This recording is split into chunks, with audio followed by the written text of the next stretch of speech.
Bonjour à toutes et à tous, bienvenue dans ce nouvel épisode de La Papoterie. Ici, on va parler de tout et de rien, de la vie, de l'anxiété, de l'amour et des amitiés, mais aussi des doutes et du chagrin, mais surtout d'ambition, de projets, de self-care et de toutes ces petites choses qui vont vous aider à décomplexer au quotidien, avec ou sans invité. Avant de débuter, je vous invite à suivre la page du podcast sur Instagram, lapapoterie.podcast. N'hésitez surtout pas à m'envoyer un message privé pour me dire ce que vous avez pensé de l'épisode, réagir à chaud ou proposer de nouveaux thèmes à venir.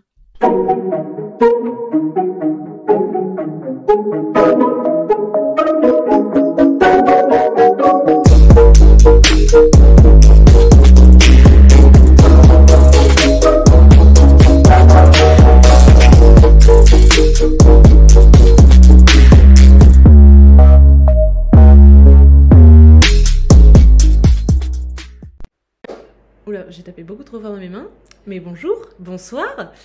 Aujourd'hui, on se retrouve avec deux invités très spéciales, Andrea et Manon qui sont avec moi ce soir. Enfin, oui, là on enregistre le soir, mais bon voilà, c'est un détail. Donc je vais les laisser se présenter chacune leur tour, et puis elles vont se présenter avec des anecdotes ou je ne sais comment. Andrea, à toi l'honneur, on t'écoute tous très attentivement. Eh ben, je m'appelle Andrea, j'ai 26 ans. Mon petit CV, je suis community manager en agence social media. Ce qui me définit le plus, c'est le surnom que mes collègues m'ont donné à mon agence, alors que ça fait littéralement moins d'1 an qu'ils me connaissent, mais comme quoi ils m'ont bien cerné. Ils m'appellent Boufferal parce que je passe mon temps à bouffer et à râler. Et franchement, au début, ça me faisait chier, mais bon, c'est vrai, donc je vais le garder et ça me définit assez bien. Vas-y, tu peux nous dire ce que tu bouffes matin, midi et soir, Andrea ? En général, j'arrive le matin, je déjeune pas chez moi, mais à l'agence, il y a une boulangerie, mais alors littéralement la porte d'à côté, et tout le temps, je vais m'enfiler soit le feuilleté au fromage, soit le sandwich au saucisson, mais genre à 10h, ou alors à 14h, ou à 15h, tout dépend. J'aime pas les heures, genre 4h, c'est trop normal, tu vois, c'est le goûter. Donc moi, je bouffe ça toute la journée, sauf midi et 4h. Le sandwich au saucisson à 10h du mat, c'est bonjour la réunion. Le pire, c'est qu'il est même pas super bon ce truc. Il y a littéralement 2 tranches de rosette. Et je sais que mes collègues me jugent. Et si vous m'entendez, je suis désolée, mais putain, mais c'est tellement meilleur le salé que vos banoffee là ou les trucs comme ça. Tu rigoles ou quoi? C'est incroyable. Le banoffee paille? Ah non, c'est dégueulasse. Mais j'adore. Non. Moi, je suis team saucisson, vraiment, Andrea. Ah, mais ouais, j'ai grandi avec ça. Ma grand-mère me faisait des. Quand je rentrais de l'école avec mon petit frère, c'était les sandwichs de saucisson. Et attends, accroche-toi, le saucisson de sanglier que mon grand-père allait buter à la chasse. Je ne suis pas pour la chasse, mais c'est un fait. J'ai été formatée comme ça. La végane en moi, elle se chie dessus. Littéralement, je crois qu'elle a envie de me frapper là. Ok, vas-y Manon, à ton tour, présente-toi, on t'écoute tous très attentivement. Bon, elle a du mal à se présenter, elle s'appelle Manon. Manon, tu as quel âge? Je m'appelle Manon, j'ai 28 ans et je suis responsable RH dans une boîte de restauration. Au niveau des anecdotes, alors celle que je vais raconter, j'en ai bien encore honte aujourd'hui. Mais il y a 4 ans, 4-5 ans de ça environ, j'étais stagiaire dans une agence de marketing. Et un jour, me vint une envie pressante d'aller aux toilettes, mais peut-être un peu trop pressante. Qu'est-ce qu'elle va dire? Puisque j'entre dans les toilettes, j'oublie de verrouiller malencontreusement la porte. Oh non. Et là, au moment où j'étais en train de me déshabiller, disons-le clairement, pour pouvoir me uriner, sustenter, finalement, je baisse mon pantalon, j'étais de dos à la porte. La porte s'ouvre et je me retrouve cul à nez, du coup, non pas nez à nez, avec la femme de mon patron, qui était la comptable. Nous sommes regardés toutes les deux d'un air ahuri et je suis restée 15 minutes dans les toilettes puisque je n'osais clairement pas sortir. Mais c'est merveilleux. Voilà, elle a la meilleure. C'était le début de mon stage, ça a duré encore 3 mois derrière, c'était génial et je crois que d'ailleurs on a été gênés durant toute la suite du stage. C'est fantastique. C'est la meilleure présentation que tu auras sur ce podcast. Oh putain, quelle belle anecdote, on s'en remet pas. Alors du coup, ce qu'on va faire aujourd'hui, c'est qu'on va parler des relations amoureuses. Oui, on va pas parler des hontes de nos vies. Non, même si on a pas mal. Je pense que j'ai assez donné pour ce soir. Alors il faut savoir qu'ici, il y a du passif. Voilà. Il y a du passif, 3 beaux passifs. Vous savez quoi? Je pense que on va chacune se présenter avec un petit peu nos visions des choses. Le passif très vite fait. Ouais. Vas-y, en général. Dans le sens des aiguilles d'une montre, vas-y, Andrea, fais-toi plaisir. Passif. Une première relation amoureuse quand j'étais au lycée. Le chien est en train de boire, ça va s'entendre. Ah, mais c'est pas grave, il boit, le pauvre. Il y a son chien qui est en train de boire derrière. Le pauvre. Putain, mais il mange l'eau. Il mange l'eau, ton chien, là. Il mange. Mais il boit pas, là, il mange ton eau. Donc si je dois faire le récap en gros en général sans passer parce qu'on détaillera après, j'ai eu une première relation, mon premier copain au lycée qui a été aussi ma première fois, première expérience un peu pas très saine parce que je me souviens que juste après qu'on ait couché ensemble, hop non on n'est plus ensemble. J'avais 16 ans, j'étais en train de me construire, j'étais là d'accord, alors c'est ça le sexe, ok. Et donc, une relation un petit peu compliquée. Suivie d'une deuxième qui a été une très belle relation pendant littéralement 2 ans et demi. Mon chien est en train de bouffer le paquet de clopes. Tout va bien, mon chien, il a déjà le cancer. Une très belle relation pendant 2 ans et demi, mais avec des bons côtés forcément, mais là où j'ai appris un peu ce que c'était d'être en couple avec une personne qui est très égocentrique et qui fait passer son bien-être avant celui des autres. Mais bon, il y a eu des belles choses aussi, mais on est sur le négatif aussi. Et ensuite, j'ai connu un schéma où tout est parfait, tout est idéal, où tu as l'impression que c'est l'homme de ta vie, et du jour au lendemain, sans aucune explication, hop, ça s'arrête. Et là, tu te dis, d'accord, il faut que je recommence tout.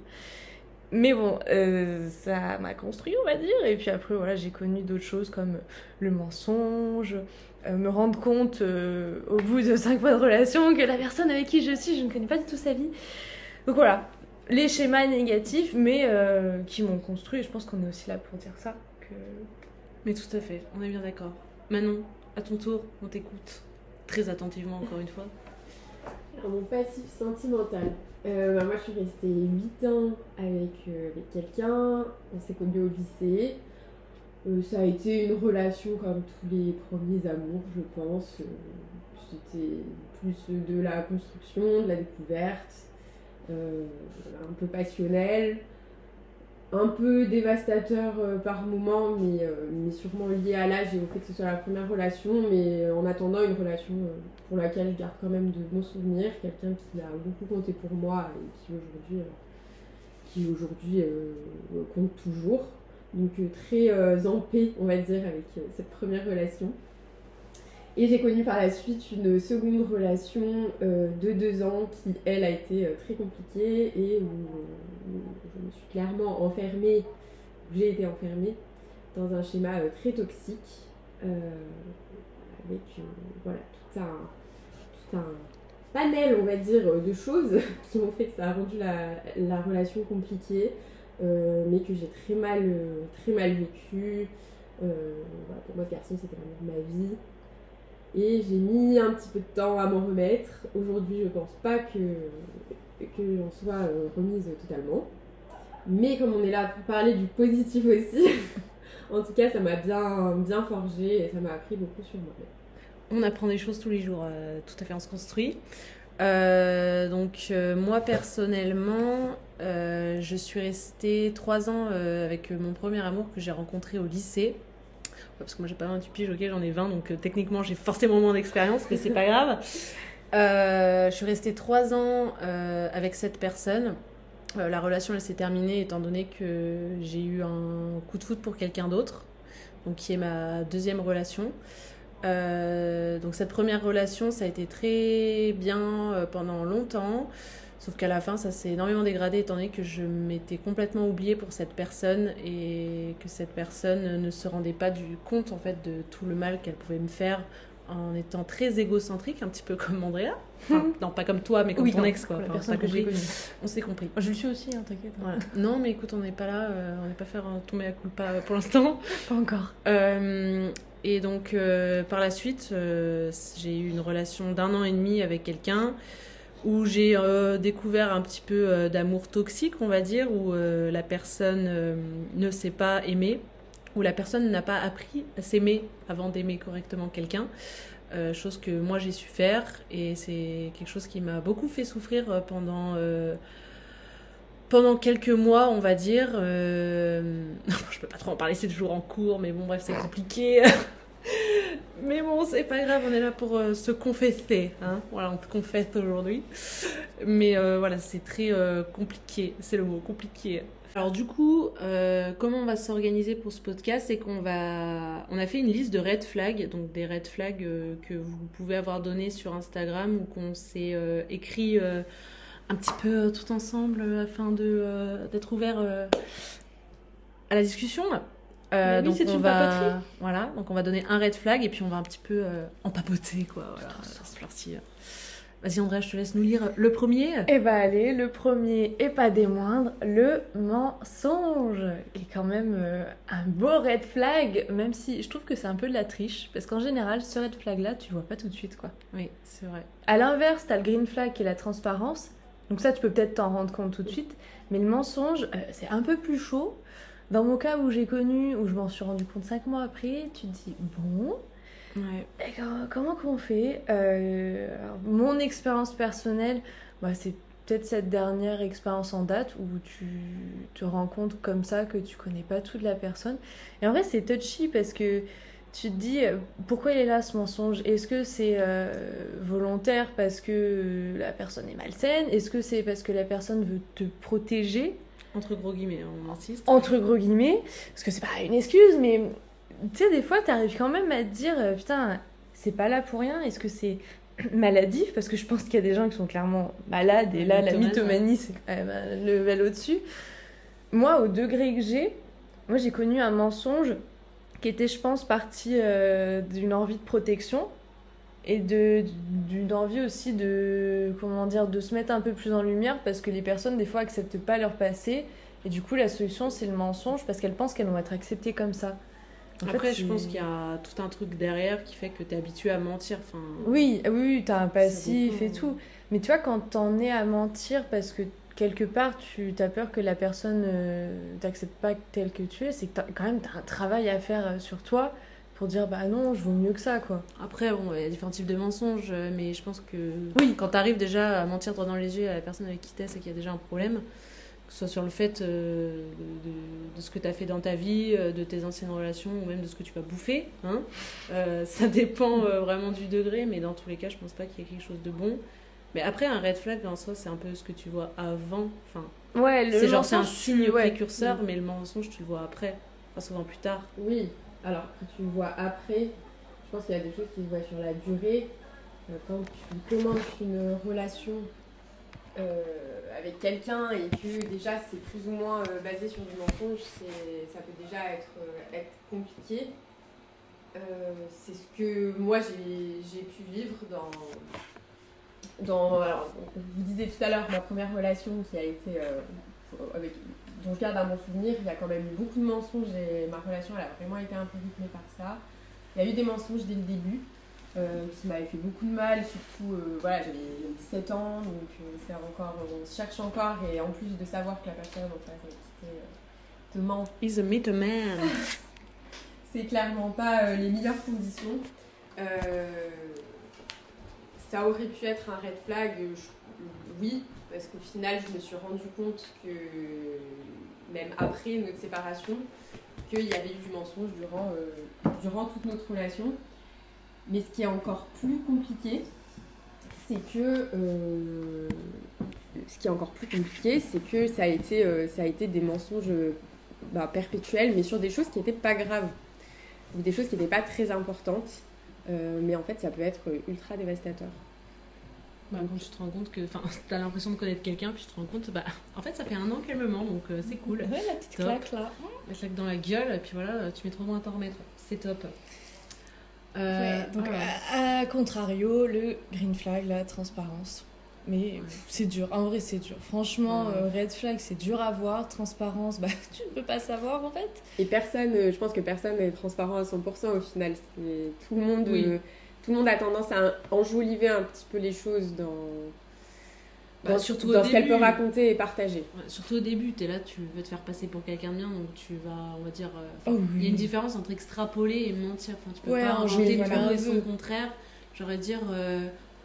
putain, tu vas pas dire je suis CEO d'une multinationale qui est cotée en bourse, alors que ton entreprise elle décolle pas, quoi. Alors que t'arrives à peine à te payer, faut doser quand même.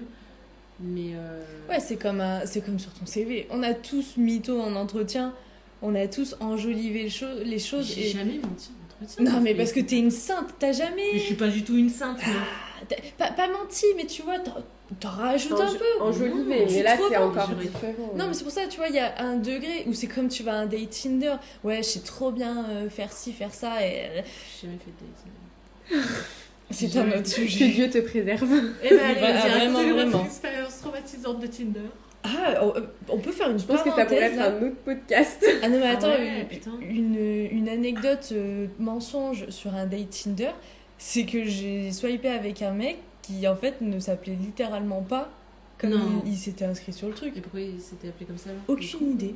Bon, après, À part du si mensonge sur Tinder, il y a aussi ceux Oui. qui se font passer pour des personnes qui ne sont pas et qui sont derrière à essayer de t'extirper des fonds. Ah ouais, alors ça c'est pas mal aussi. Allez, top. il y a un Comment il sujet, s'appelle ça. le mec de l'arnaqueur Tinder? C'est Simone. Je sais Leviev. plus. Ouais, un Le truc Viève, comme je sais ça, pas le quoi. Viève.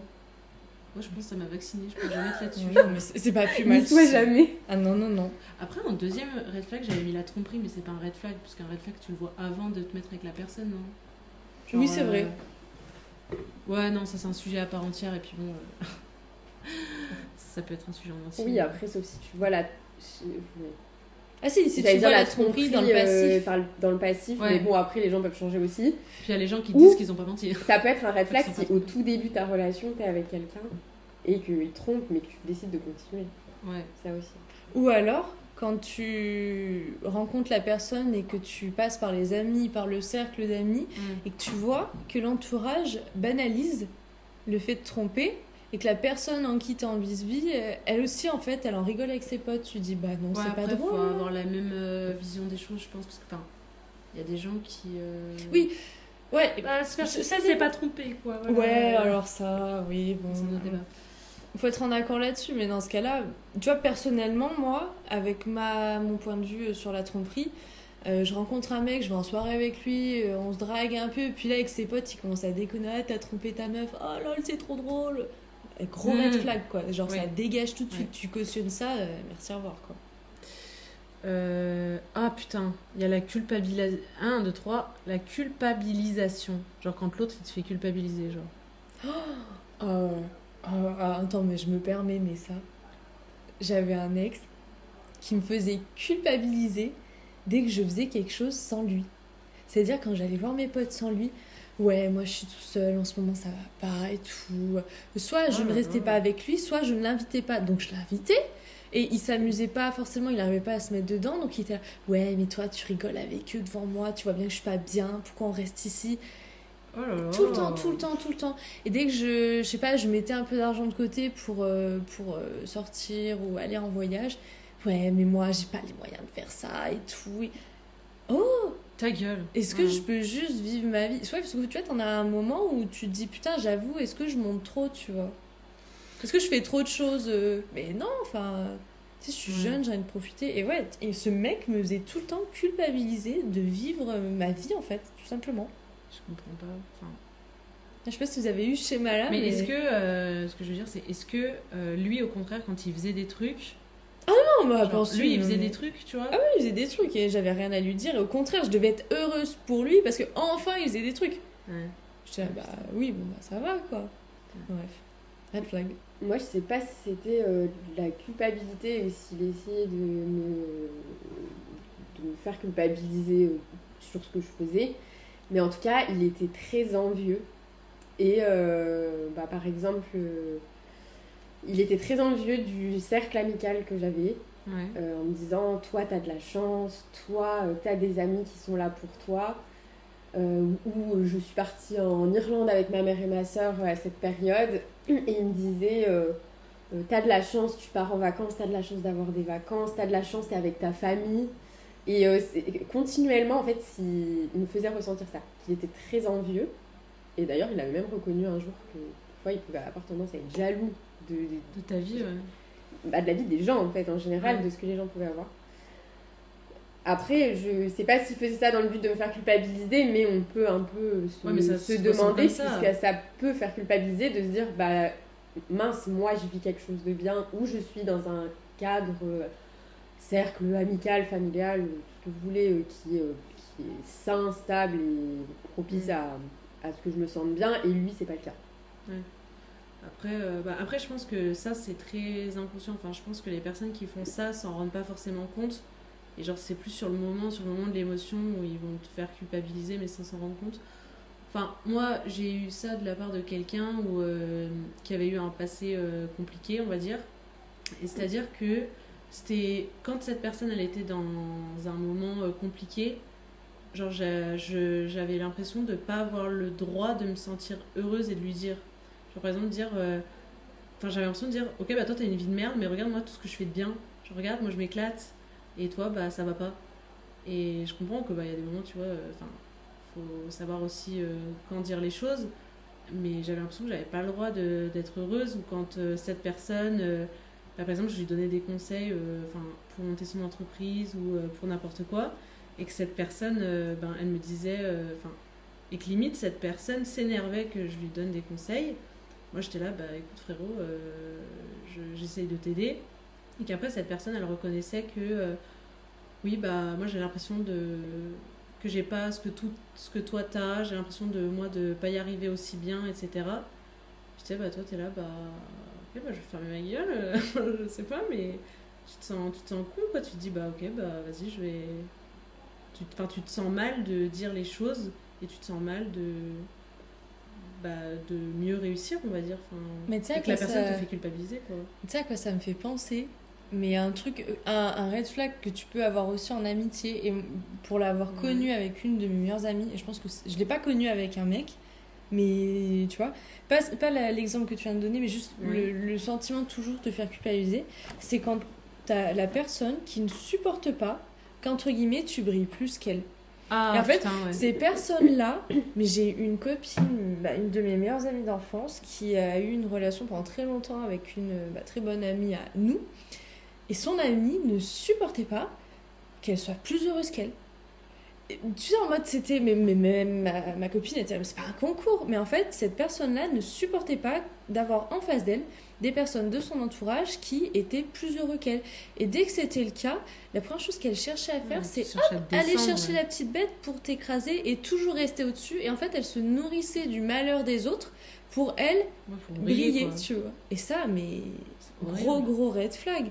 Enfin, c'est quand tu essayes d'être épanoui dans ta vie et qu'on te dit oui mais, c'est horrible ça. Enfin bref, tout ça pour dire, quand tu vois, d'ailleurs que ce soit ami, pote, ce que vous voulez, ta mère, ton cousin, ce que tu veux, ton mec, ta meuf, ta pote, quand t'as une personne qui est là à ne pas se supporter parce qu'elle apprécie même pas ton bonheur, elle veut juste être plus que toi, gros red flag en fait. Genre ça dégage. En amitié, moi j'avais une amie, du coup qui n'est plus du tout une amie, mais à chaque fois qu'on se voyait, en fait, t'allais raconter un truc sur toi, puis il fallait toujours qu'elle trouve de ouais mais moi ouais mais toi ta gueule, en fait, tu vois, toujours à te dire un truc genre mieux que toi, genre ouais mais moi j'ai fait ça, ouais mais moi c'est mieux que toi, ou tu sais t'as vécu un truc genre gros trauma, elle va dire oh, mais moi il m'est arrivé un truc encore pire, oh là là, c'est bon, vas-y on a capté, ta gueule.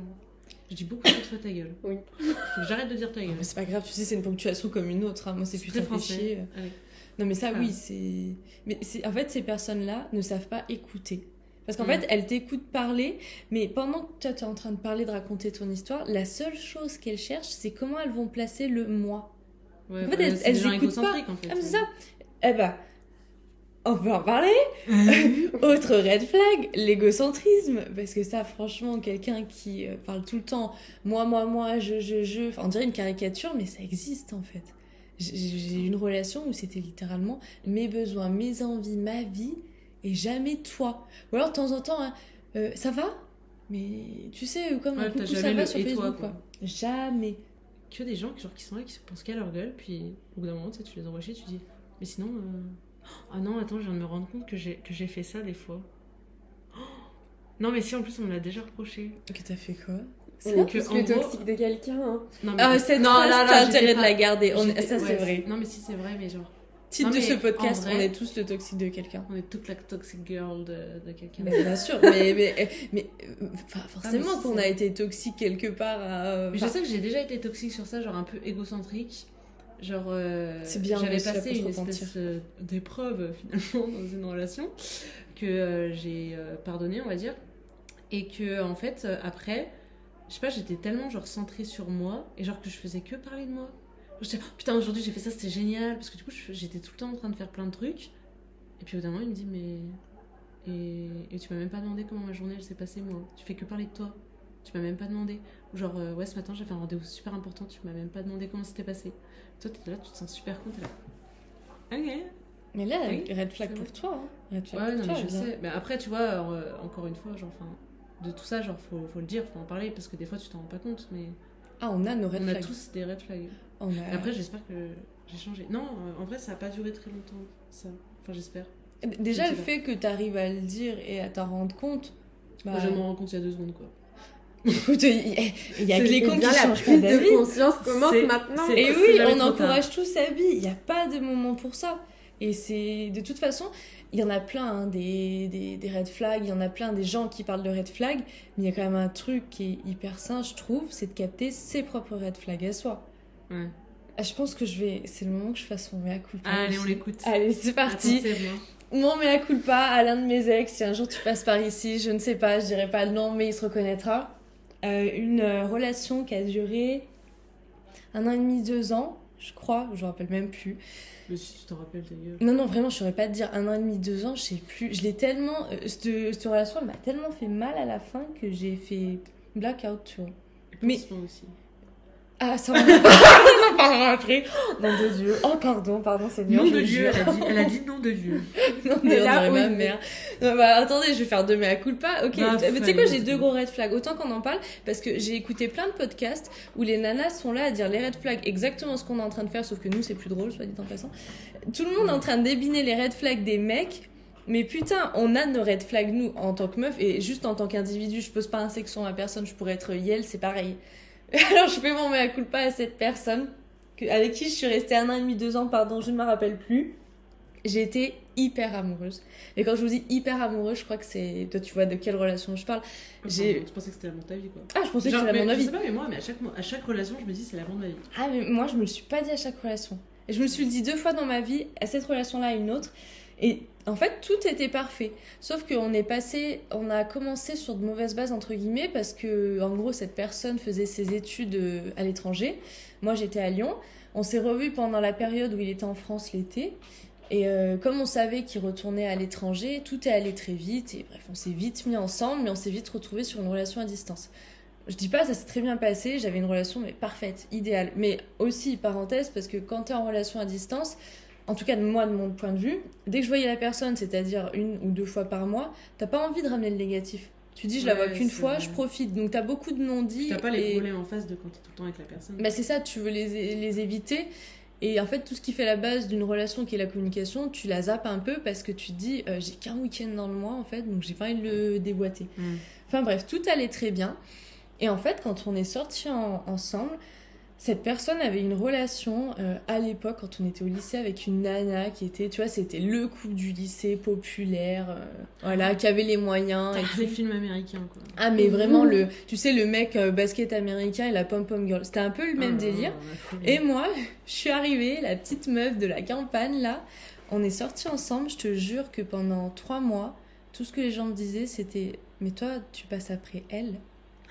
C'est vrai? Ah ouais. C'est Ah horrible. non, mais on me l'a dit texto. Mais c'était juste un plan cul, quoi. Enfin, il a pas pu oublier. Et... Toi Oh, Meuf, ça m'a... sérieux Mais... Déjà que j'avais des problèmes de confiance en moi, ça m'a littéralement bouffée. Et au lieu d'en parler avec lui, en fait, je me suis renfermée sur moi. Et là, j'ai commencé, cette nana, à regarder tout ce qu'elle faisait. Je m'en excuse si elle passe par là, je suis désolée. Mais tout le monde me comparait constamment à elle, donc forcément, tu vois, j'allais voir. Et en fait, à force de dire « elle est comme ci, elle est comme ça », j'ai fini par lui ressembler, entre guillemets. Enfin, Genre, essayer de lui ressembler. Je limitais. inconsciemment. Ouais. Je faisais du mimétisme sans m'en rendre compte, alors qu'au fond, cette meuf, je la détestais alors qu'elle m'avait rien fait, tu vois. Sauf que il faut remettre les choses dans leur contexte. Enfin, s'ils se sont séparés, c'est parce que lui, il avait plus envie aussi d'être avec cette personne. Donc en fait, tu te retrouves dans ta relation avec la meuf avec qui tu es, qui devient comme ton ex. Putain. Et tu vois, je m'en suis pas rendu compte, mais quand on s'est séparés, bon, par contre, ça a été un petit peu du jour au lendemain, sans prévenir, merci quoi. Puis je venais de rentrer, parce que j'étais allée vivre à l'époque à l'étranger, je venais de rentrer en France, après 6 mois à l'étranger avec lui. Et je rentre en France, allez, salut, bye bye. Mais tu vois, avec le recul, je me dis, en fait, je lui en veux même pas, parce que j'ai quand même, à 80%, je pense, foiré le truc, parce que je suis devenue quelqu'un d'autre et quelqu'un que j'étais pas. Donc je fais mon mea culpa, c'est un putain de red flag quand tu commences à te perdre toi, la personne que t'es, juste parce que tu te laisses bouffer parce que les autres te disent quoi, enfin... Après, je pense que quand c'est passionnel avec quelqu'un, tu te rends pas compte. Ah non, mais t'étais complètement aveuglée, et puis c'était ma première relation où c'était aussi fort, donc j'avais envie d'être parfaite. Mais comme quoi, on a tous un travail à faire pour soi, et avant de te construire dans une relation, il faut aussi te construire en tant qu'individu, et je pense que pour cette relation, j'avais pas fait ce travail-là. Et maintenant que je trouve que je suis plus saine dans mes relations là-dessus, et je vais plus me comparer en fait aux ex. Et ce que les gens peuvent me dire, je m'en conne quoi, parce que je me dis c'est pas grave. Mais voilà, tu vois, gros red flag de commencer à devenir quelqu'un d'autre et à aller contre mes valeurs, contre mes principes moraux, tout ça pour ressembler au passé de la personne quoi. Après, je pense que faut se rendre compte que faut pas avoir de regrets pour les relations qu'on a eues, je pense, en se disant ouais, si j'avais fait comme ça, ce serait différent. Non, si j'avais fait comme ça, non, les si n'aiment pas les rêves, je sais plus. Si j'avais fait comme ça, si j'avais fait comme ça, ce serait différent. Parce qu'en soi, t'es pas la même personne que t'étais il y a 5 ans et t'as pas la même façon de réfléchir. De toute façon, t'apprends de tes relations, t'apprends de tes ruptures, et puis c'est ça qui te construit, quoi. Ah oui, mais c'est pour ça que j'ai pas de regrets pour cette relation. Le seul regret que j'ai, c'est que pendant de longues années, j'ai tout mis sur sa gueule, quoi. Ouais. Même si ça s'est pas fait de la meilleure façon qu'il soit, si tu m'entends, c'était pas très sympa le petit SMS pour me dire ça. Mais on lui fait un gros bisou aussi. Ouais, on lui fait un bisou parce qu'en vrai, il m'a aidé à me construire. Et vraiment, maintenant, je m'en fous, tu vois. Enfin, je suis reconnaissante déjà parce qu'il m'a apporté énormément. Ça a été un pilier pour moi à un moment où ça allait pas. Mais surtout parce qu'en fait, le comportement que j'ai eu, de toute façon, si je l'avais pas eu avec lui, je l'aurais eu avec quelqu'un d'autre.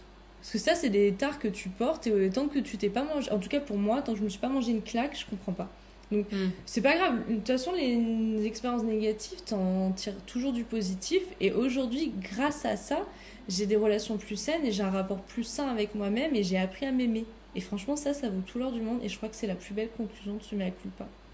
C'est vrai, on est tous d'accord. On va chialer, franchement, on va chialer. Ah ouais, non, personne chiale, putain. Ça s'appelle pas la chialade, ok, ça s'appelle la papoterie. C'est pareil, hein. Mais de toute façon, tout le monde le dit, hein, que d'abord tu te construis toi avant de te mettre avec quelqu'un, sinon ça marche pas. Pas tout le monde, hein. T'as beaucoup de personnes. Non, mais ce que je veux dire, t'entends ça très souvent, ça veut pas dire que tu le mets en application, mais. Oui, pour que ce soit sain, effectivement, il faut avoir une période où on se construit soi-même, seul.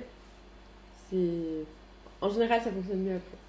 Mais oui. Non, parce que les gars, pardon, je veux pas être négatif, mais n'oubliez pas que vous êtes nés seuls et vous allez crever avec vous-même. Ça, c'est du positif. Ça, c'est dit. Franchement, là. Non, mais c'est vrai, au bout d'un moment. Se tirer une balle tout de suite. Je veux dire, la personne que tu dois le plus aimer dans ta vie, c'est toi. Parce que c'est littéralement avec toi que tu passes chaque jour de ta vie.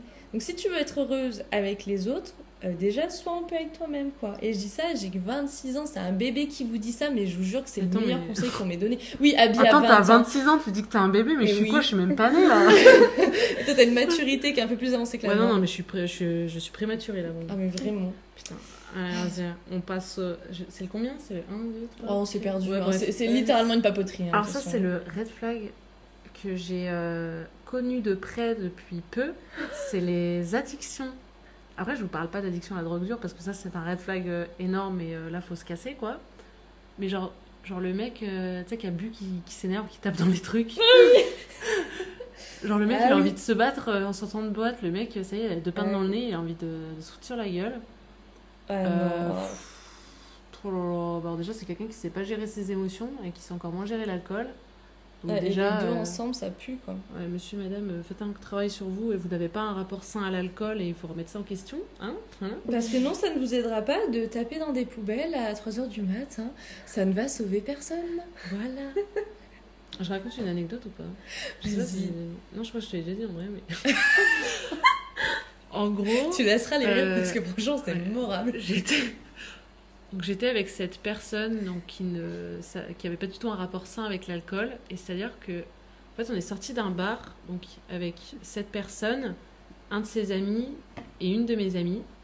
Et donc les 2 personnes de sexe masculin, avec un ego surdimensionné, se sont dit mais et si, vas-y on est complètement cul, et si on tapait dans les poubelles, qu'on faisait de la merde et qu'on tapait dans les arrêts de bus.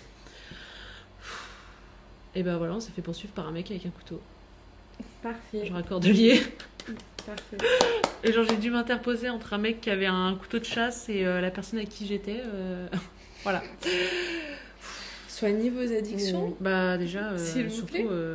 moi faut que je soigne cet instinct de allez on sauve tout le monde, on me dirait se faire planter, c'est pas grave, pas de soucis.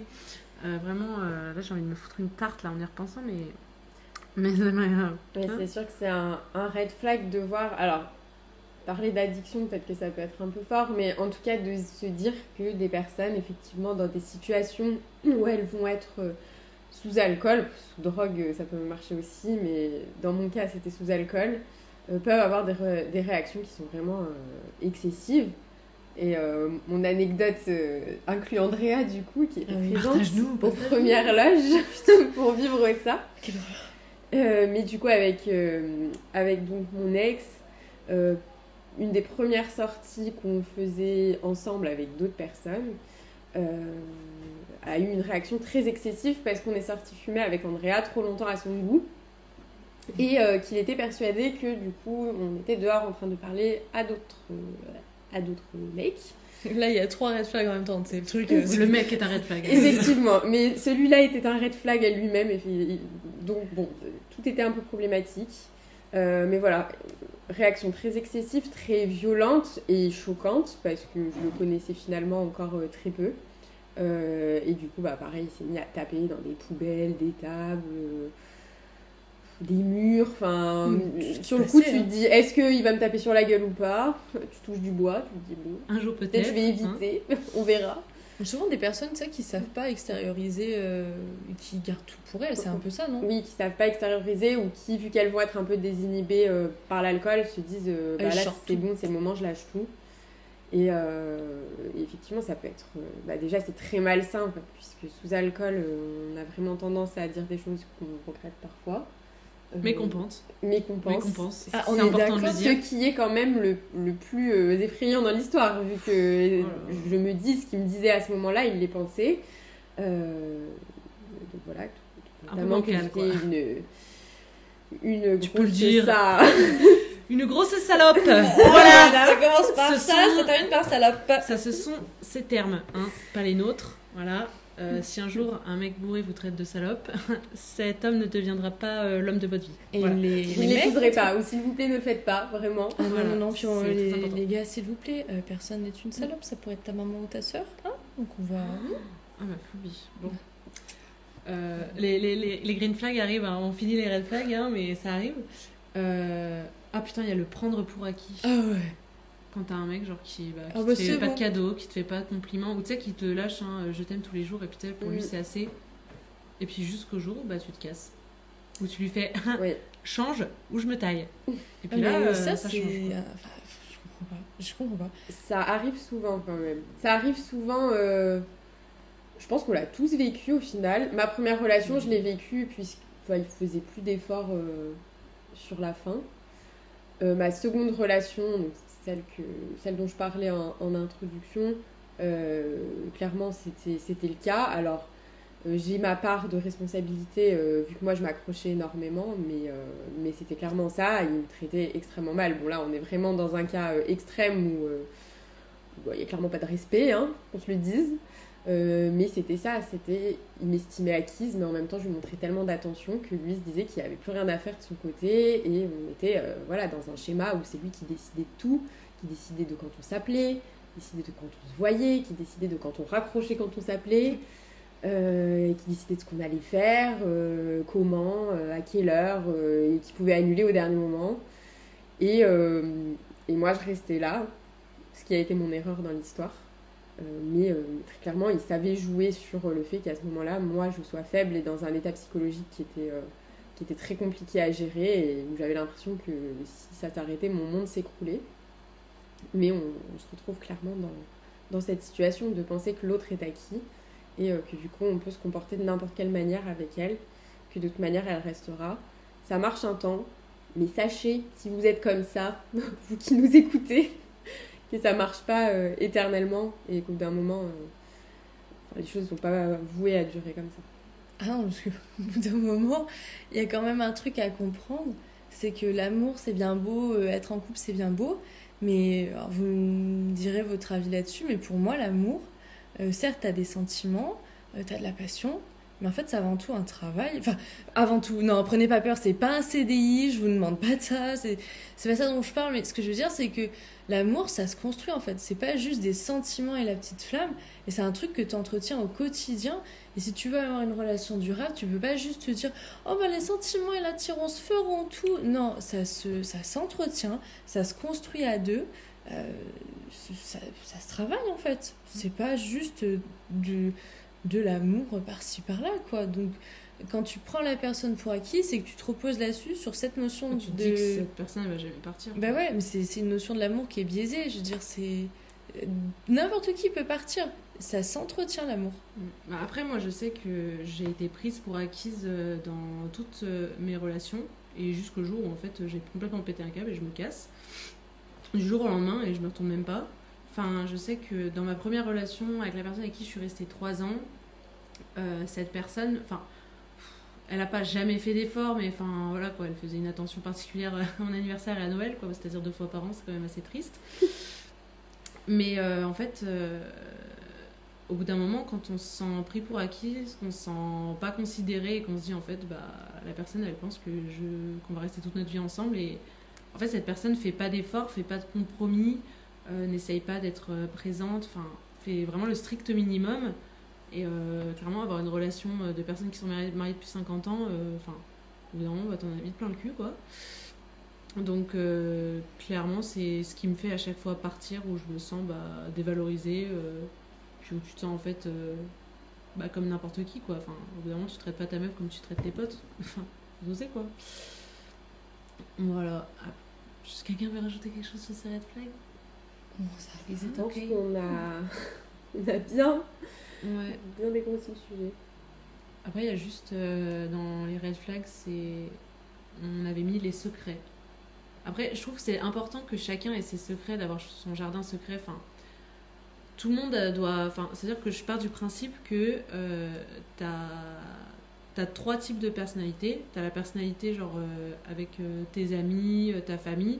T'as la personnalité avec qui t'es avec bon, pas ton âme sœur, mais enfin la personne avec qui t'es en couple. Et quand t'es tout seul avec toi-même, tu vois.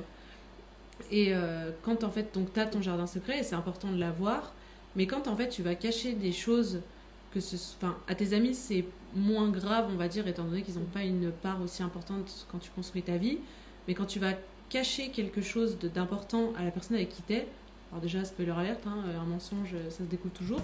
Plus il est gros, plus tout se sait, les gars. Voilà, tout se sait, et le monde nous l'a prouvé chaque jour. Mais très clairement, tu peux pas construire quelque chose sur du mensonge et sur des secrets parce que ça va toujours finir par se savoir. Puis c'est surtout qu'en fait, si tu te dis ce mensonge n'aura pas d'incidence sur ma relation parce que c'est rien, en fait, sur le moment, ça va être rien, mais au bout d'un moment, tu vas être obligé de renchérir ce mensonge. Ça grossit, ça grossit jusqu'au jour où finalement, ça finira par se savoir ou tu pourras plus le cacher. Au mieux, si tu t'en mêles pas, c'est quelqu'un d'autre qui le balance à ta place parce que les gens parlent entre eux. Parce que tu peux pas mentir qu'à une seule personne. Non. C'est compliqué, surtout pour des trucs gros, quoi. Et après, il y a jardin secret et secret. C'est quand même deux choses différentes. C'est pas pareil.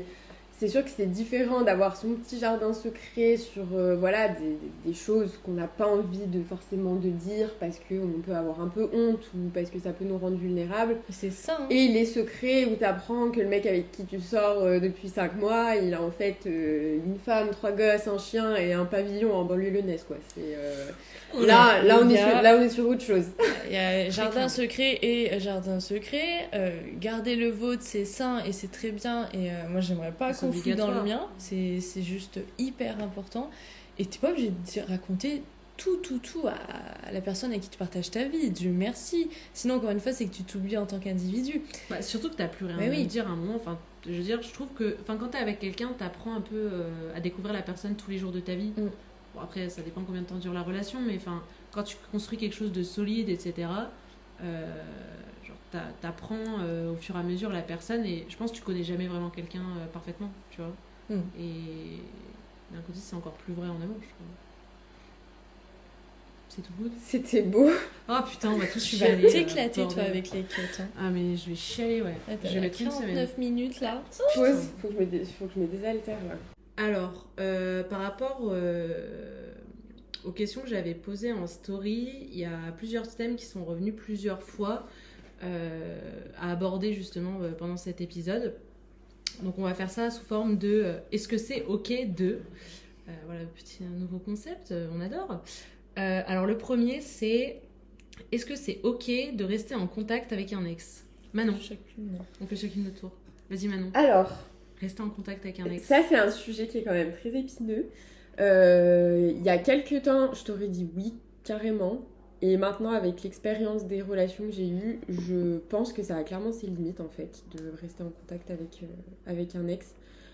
Moi, ça a été hyper difficile pour moi de me détacher de mon premier ex avec qui j'ai passé 8 ans, mais parce que, comme je l'expliquais, j'ai grandi avec lui, etc.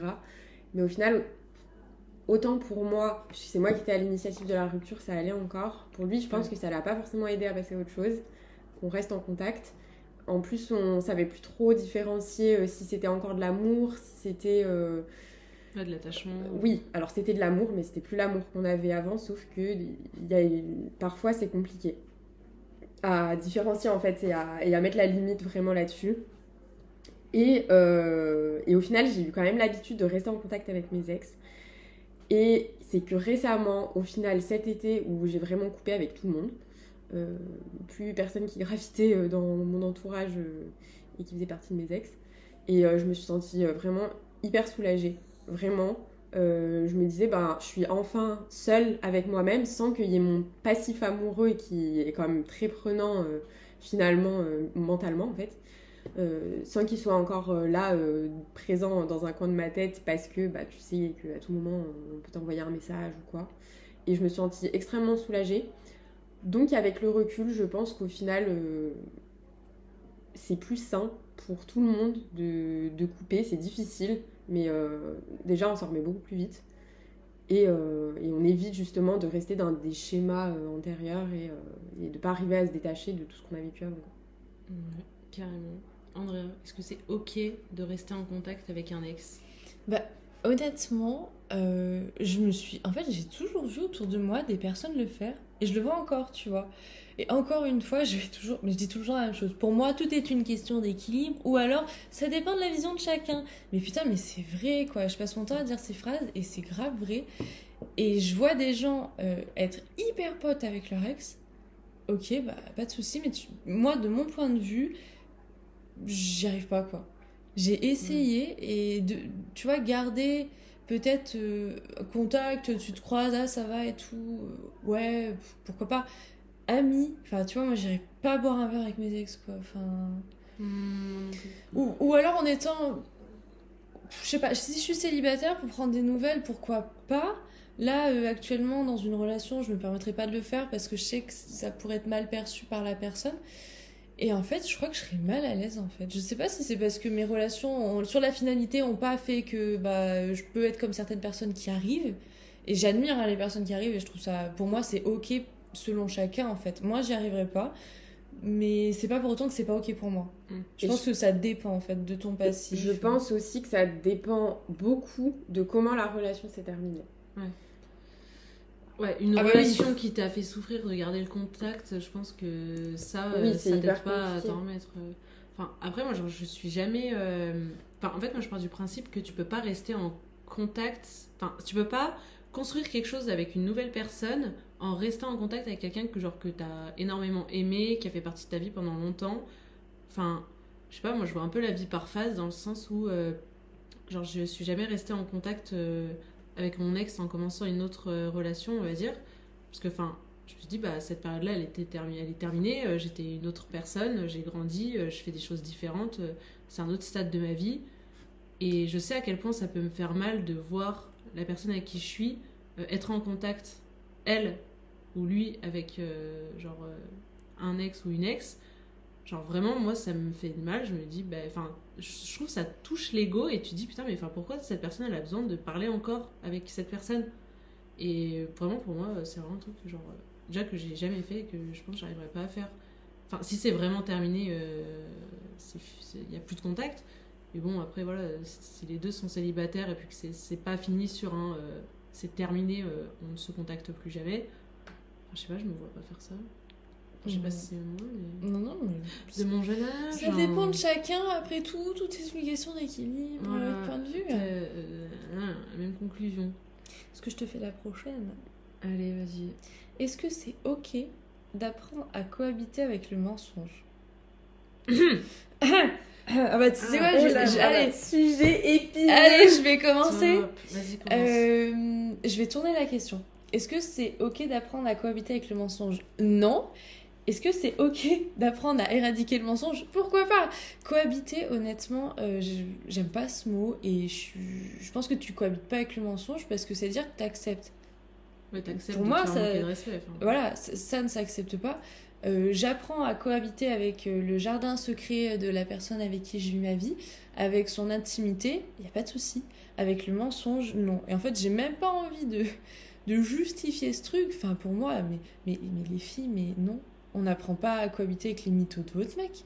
Enfin, non, quoi. Après... non, avec son jardin secret, oui, mais pas avec du mytho, quoi. Non. Il n'y a pas de cohabitation. À partir du moment où tu te dis, il faut que j'apprenne à vivre avec ça, c'est qu'il y a un problème. Enfin, la personne ne va jamais te mentir par sympathie. Enfin, ce sera toujours pour se protéger elle-même, je pense. Enfin, bah non, tu fais pas ça, quoi. Je sais pas. T'es pas censé faire ça, donc soit ça change, soit tu te casses, quoi. Bah non. Est-ce que c'est ok de cohabiter avec le mensonge? En fait, le truc du mensonge, c'est que même si... Alors, c'est un mensonge qui est découvert, qui est assumé, et après tu en parles avec la personne l'assume, le reconnaît. C'est hyper compliqué de vivre avec le mensonge. Moi, j'ai été dans un cas comme ça et qui a été ma première relation au final. C'était minime, vraiment, comme mensonge, mais ça m'a fait énormément de mal. Pour moi, j'étais trahie. Je me suis rendu compte qu'en fait, j'ai vécu dans ce mensonge-là pendant des mois, voire presque un an, et je me suis sentie trahie, et moi, ça m'a beaucoup impacté dans ma confiance en moi. Donc, cohabiter avec le mensonge et vivre avec le mensonge, je pense qu'il faut avoir quand même les reins solides pour arriver à le faire. Après, tout dépend toujours le degré aussi du mensonge en question. Mais je pense qu'il faut beaucoup de communication par la suite pour réussir à éradiquer un peu tout ça. Ouais. Moi, j'ai entendu une phrase, genre il y a pas longtemps, et genre ça m'a fait tilt. Genre, tu sais, tout le temps on dit la base d'une relation, c'est de communiquer.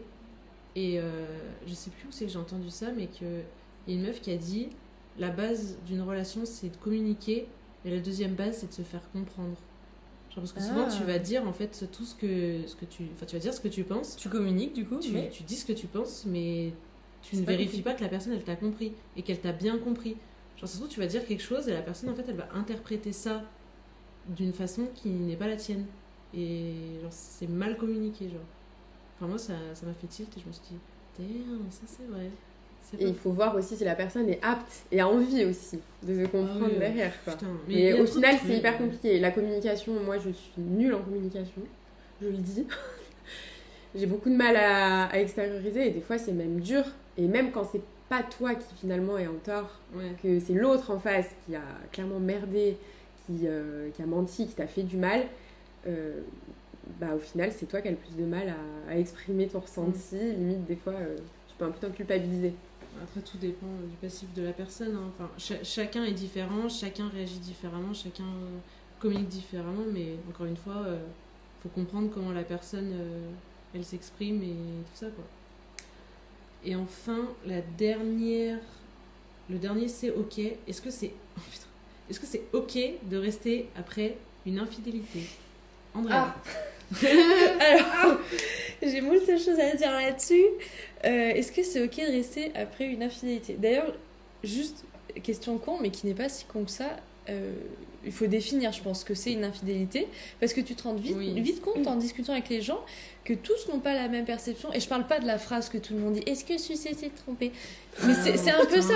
Ouais, mais c'est un peu ça. Non, mais c'est vrai. Tu vois, par exemple, je te le dis, et peut-être que les personnes qui m'entendent vont me trouver hyper rétrograde, mais moi, tu me trompes à partir du simple moment où tu t'imagines avec quelqu'un d'autre.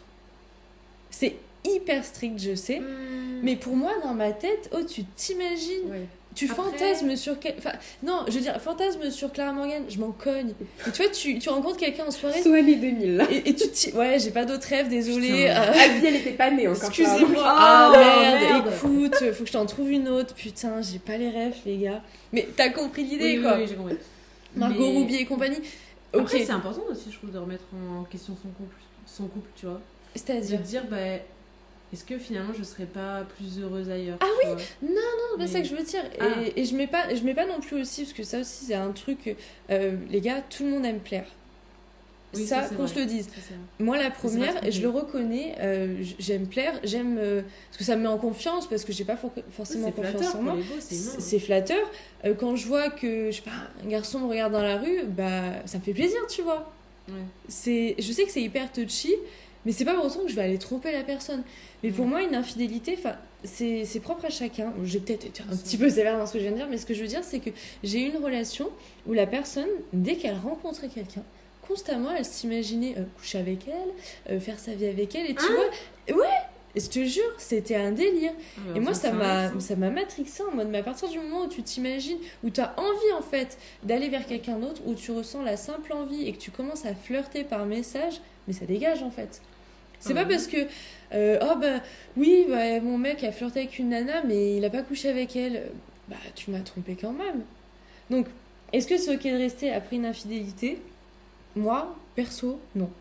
Ça fait très moi je en même temps on est là pour parler. On est là pour donner notre point de vue. On donne notre point de vue.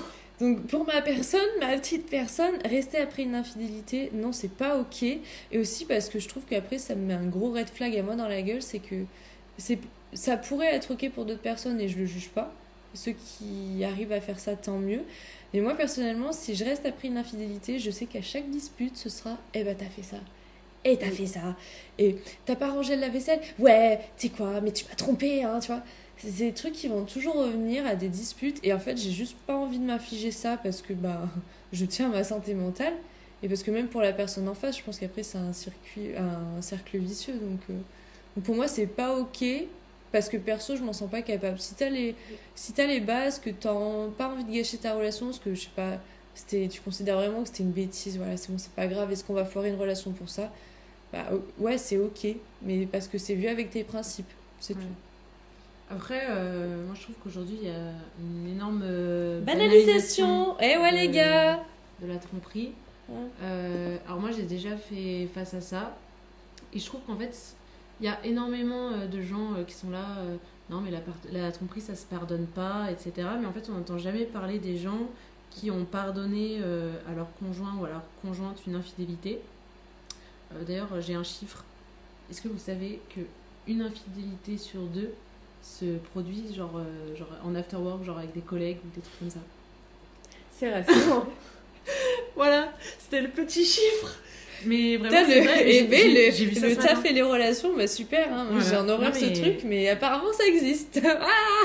Mais j'ai vu ça ce matin, mais c'est-à-dire que moi j'ai fait face à ça, et c'est-à-dire que, comment dire, j'avais pas de gens qui pouvaient dire ouais c'est ok de pardonner, ça arrive à des gens, alors qu'en fait c'est beaucoup plus courant qu'on le croit. Bon, après ça arrive, je pense, beaucoup plus dans le cas des relations, on va dire, où il y a un mariage, il y a des enfants dans l'équation, on va dire. Mais il faut savoir, il faut être prêt à plusieurs choses quand on va pardonner une infidélité. C'est qu'il faut être prêt à avoir la personne en face à devoir pardonner, ne pas reprocher tout le temps. Et si tu passer à autre chose. Pas pour lui mettre sur la gueule après, quoi. Ouais, voilà. Et je pense que c'est très compliqué. Moi, c'est quelque chose que j'ai déjà fait, mais encore une fois, tout dépend du contexte, tout dépend de l'acte. Après, pour moi, je considère que tromper, c'est à partir du fait de juste envoyer un message à quelqu'un. D'accord. Ou quoi que ce soit. C'est pas juste baiser avec la personne. On n'est pas juste sur un rapport physique. Mais là encore, c'est chacun les limites aussi qui souhaitent. Ah, bah oui. se mettre et mettre aussi à son partenaire. Après, ça se discute hein, dans un couple. Si, je trouve que c'est important d'en discuter au début. Pour toi, c'est quoi tes limites? Oui. Parce que si vous n'avez pas les mêmes limites, on va droit dans le mur, quoi, clairement. Est-ce qu'on peut faire la conclusion là? On peut conclure, tout à fait. Sur ce que chacune. Attends, j'essaie. Ouais, attendez. Manon, Quoi? est-ce qu'aujourd'hui tu crois en l'amour? Oh mon dieu, c'est quoi cette question? Ben, tu vas l'avoir aussi. Aïe. Ah putain. Honnêtement, tu me posais la question il y a quelques mois en arrière. Vraiment, c'était un non catégorique. Je pense que maintenant que j'avance et que je suis un peu plus en paix avec ce que j'ai vécu, oui, je crois en l'amour. Après, je ne crois plus en l'amour comme je croyais en l'amour il y a quelques années. C'est-à-dire le grand amour et rencontrer la personne avec qui tu vas passer ta vie. Je crois en l'amour parce que je suis sûre qu'on peut tous rencontrer quelqu'un qui nous apporte. Et surtout maintenant je recherche plus aussi ce que je cherchais, c'est-à-dire plus le passionnel ou quoi. Je recherche surtout quelqu'un avec qui je sois bien et qui me comprenne, qui me soutienne. On va dire qu'avec le temps on croit plus aux choses et à l'amour en l'occurrence de la même manière qu'on peut y croire quand on est adolescent ou quand on est au début de sa vie amoureuse, quoi. C'est sûr. Andrea, est-ce que tu crois en l'amour aujourd'hui? Moi, je suis une fleur bleue, hein. Je suis une romantique, ouais. Oui, j'y crois. Après, je me dis pas que c'est un truc naturel et je pense qu'il y a énormément de développement personnel et psychologie là-dedans et que ça se travaille. Mais oui, j'y crois et toutes les relations que j'ai eues, c'est, même si ça n'a pas été de l'amour forcément comme j'ai envie d'avoir jusqu'à la fin de ma vie, ça a été différentes sortes d'amour qui m'ont construit, qui m'ont fait grandir, red flag ou green flag. Et tout ça, je suis reconnaissante pour ça. Et oui, j'y crois. Abby. Attendez, je chirote mes larmes. En gros, moi j'ai eu très longtemps une version hyper faussée de l'amour. Mais j'y crois aujourd'hui, mais je crois plus vraiment en l'amour véritable, genre l'amour qui dure toute une vie. J'y crois plus. J'y crois plus du tout. Donc voilà. Ici s'achève. Attendez, c'est l'épisode 3. Oui. C'est l'épisode 3 de la papoterie. J'espère que ça vous a plu. N'hésitez pas à nous faire des retours sur Instagram. Nous dire si on parle trop aussi. Parce que là, on est à 1h06 d'enregistrement. C'est très très long et j'ai pas fait les cuts. Ouais, mais il y a quand même eu une soirée avec du vin blanc avant. Ouais, c'était obligé. En plus, Et c'est un sujet épineux. Ouais, c'est un sujet épineux. En vrai, 3 meufs. Je pense que ça aurait pu durer 3 heures en vrai. Ah C'est oui, limite. Oui. C'est parce que Manon doit partir là, c'est pour ça. C'est pour ça, voilà. Allez, et ben, à bientôt les amis, à bientôt, à bientôt.